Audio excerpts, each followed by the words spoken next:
इस वीडियो में मैं आपसे बात करने वाली हूँ कि हमें अपने बच्चों के टिफ़िन में क्या नहीं डालना चाहिए। और अगर आप ये जानना चाहते हैं कि मैं ये वीडियो इतनी देर बाद क्यों डाल रही हूँ तो प्लीज़ मेरे साथ बने रहिए, या फिर अगर आप सीधा टॉपिक के ऊपर जाना चाहते हैं तो ये टाइम स्टैम्प पे आप जा सकते हैं।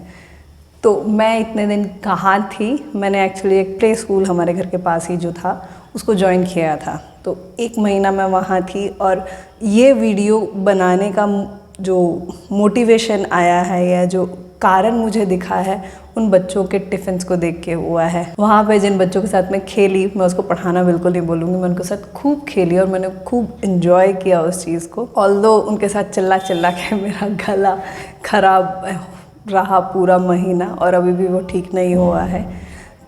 ये एक हेल्थ प्रॉब्लम मुझे वहाँ पे थी जिस कारण मुझे छोड़ना पड़ा अनफॉर्चुनेटली। जो वहाँ पे बच्चे थे उनका जो एज ग्रुप है वो 2.5 से 3.5 साल के बीच में वो बच्चे थे और उनके टिफ़िन्स को जब मैं ऑब्ज़र्व करती थी तो मुझे बहुत ज़्यादा दुख होता था। मुझे उनके टिफ़िन्स में जो प्रॉब्लम लगी वो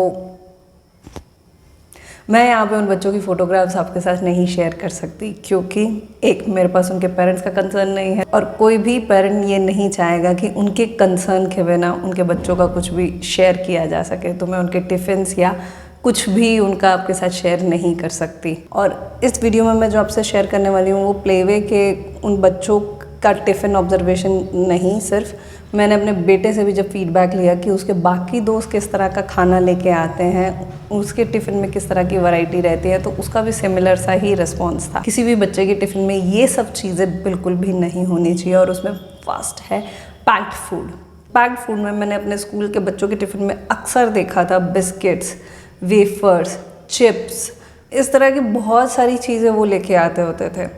कुछ एक बच्चे तो ऐसे थे कि उनकी माँ उनको लगातार टिफ़िन में फ्रूट्स भेज रही है लेकिन वो फ्रूट को हाथ नहीं लगाएंगे, लेकिन जैसे ही उन्होंने बिस्किट्स भेजने शुरू किए तो बिस्किट बच्चा शौक से खा रहा है। तो यहाँ पे हमें खुद से क्वेश्चन पूछना चाहिए कि हमारे बच्चे कितना ज़्यादा बेकार खाना क्यों खा रहे हैं। अगर आपके बच्चे में भी ये पैटर्न है तो मैं आपसे हाथ जोड़ के विनती करूँगी कि जो भी पैकेट आप उनको खोल खोल के दे रहे हो प्लीज़ उनके इंग्रेडिएंट्स पढ़िए।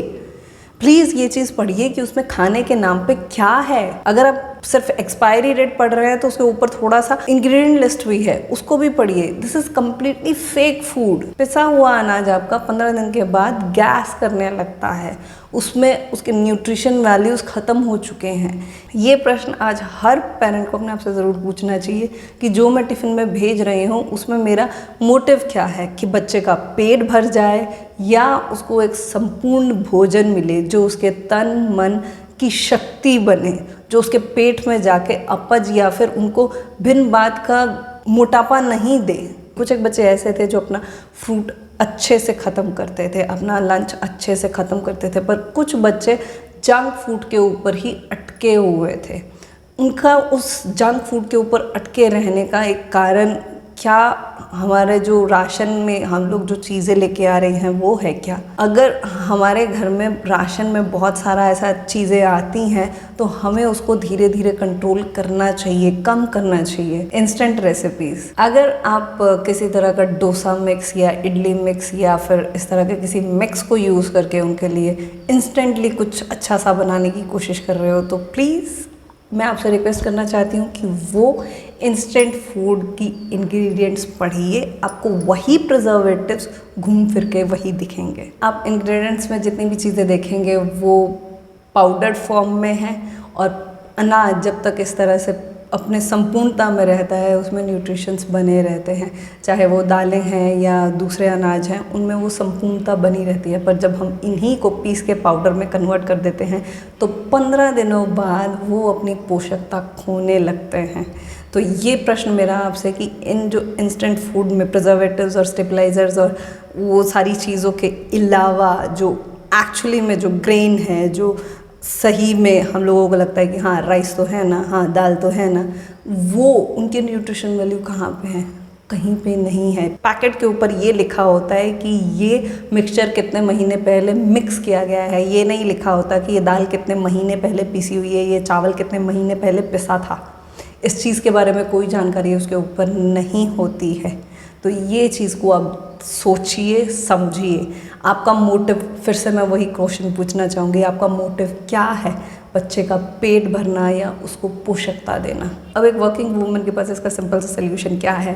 सिंपल सा सल्यूशन ये है कि आप अपने घर में ही दाल और चावल को भिगोइए, उसको पीसिए और उसका बैटर बना के रख लीजिए। तो हम लोग क्या उसको इडली ही देते रहेंगे? नहीं, आप इसी बैटर से इडली बना सकते हैं पहले दिन, दूसरे दिन उसको डोसा बना के दे सकते हैं और तीसरे दिन उसको अप्पे बना के दे सकते हैं। तो एक ही बैटर से आपको 3 चीज़ें मिल जाएंगी। आप में से बहुत सारे लोग पारंपरिक भोजन की पाक विधि जानते हैं, उसमें से आप में से बहुत सारे लोगों के मन में ये प्रश्न होगा कि अरे एक इनके रेशोज़ तो अलग अलग होते हैं ना, दाल और चावल का रेशोज़ अलग अलग जाता है, सेम नहीं होता है।